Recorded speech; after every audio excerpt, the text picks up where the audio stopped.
The federal government is not saying to these social media outlets that you have to take it down. They're just merely pointing out that and this you are is where we.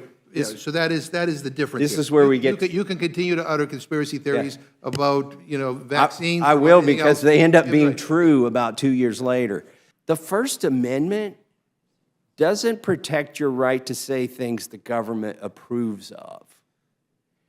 The First Amendment protects your right to say things as long as you are not causing immediate and direct harm to somebody with what you're saying. You have the right to say conspiracy theories. Thank God, because so much of what's been labeled a conspiracy theory, like natural immunity. Oh, well, that was a thing until the vaccines came out, and then it was a conspiracy theory. Will the gentleman yield? If you want to talk about natural immunity, I'll yield.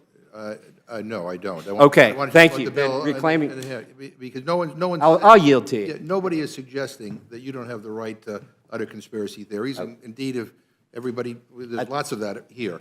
The issue here is whether or not it is appropriate for somebody to point out to somebody that, in fact, what you are uttering is Russian propaganda, or what you are uttering is.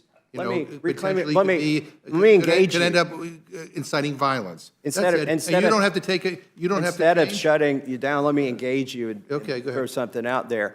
If there's something the government deems to be Russian propaganda about, let's say, casualty numbers in Ukraine, and a U.S. citizen copies it from You can say it. copies it from the Russian website, You can do it. puts it on their website, and Right. publishes it. Is that a problem?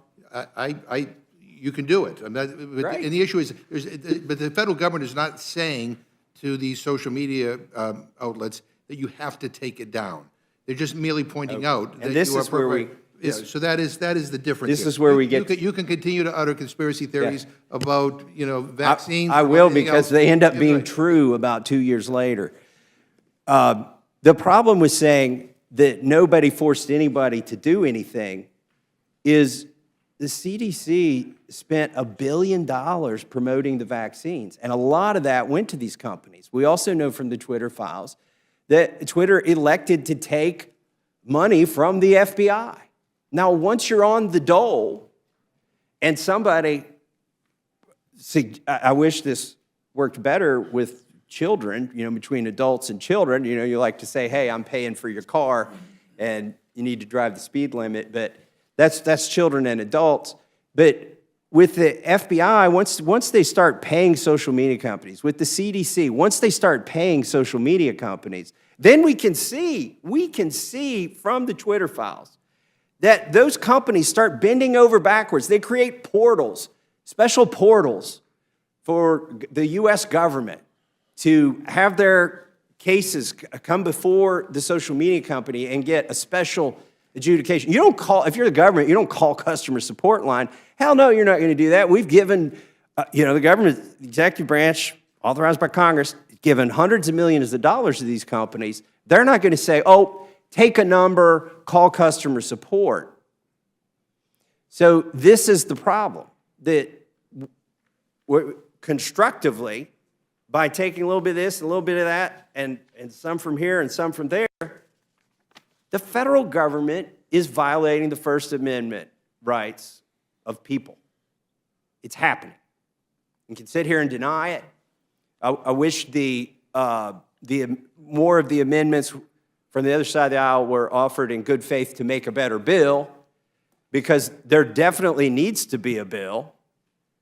And it's sad that it does, but we've allowed, through authorizations and the money we've given these agencies, and by just neglect of oversight, we've allowed them to evolve this model where they can just basically shut people down on social media. And it's the government doing it, using the money that Congress has authorized and using the relationships, and by trying to creatively encourage the social media companies to apply terms of service, which, and by the way, I'm not saying that the government can't get on social media and have their own platform, have their own user account, and put out their narrative. That's the way it should be. If there should be any disclaimer on social media, it should be, this is a U.S. government narrative. That is one disclaimer I would be in favor of putting on social media. Because more often than not, they get it wrong, but you should know when your taxpayer dollars are being used to influence what you think and what you believe.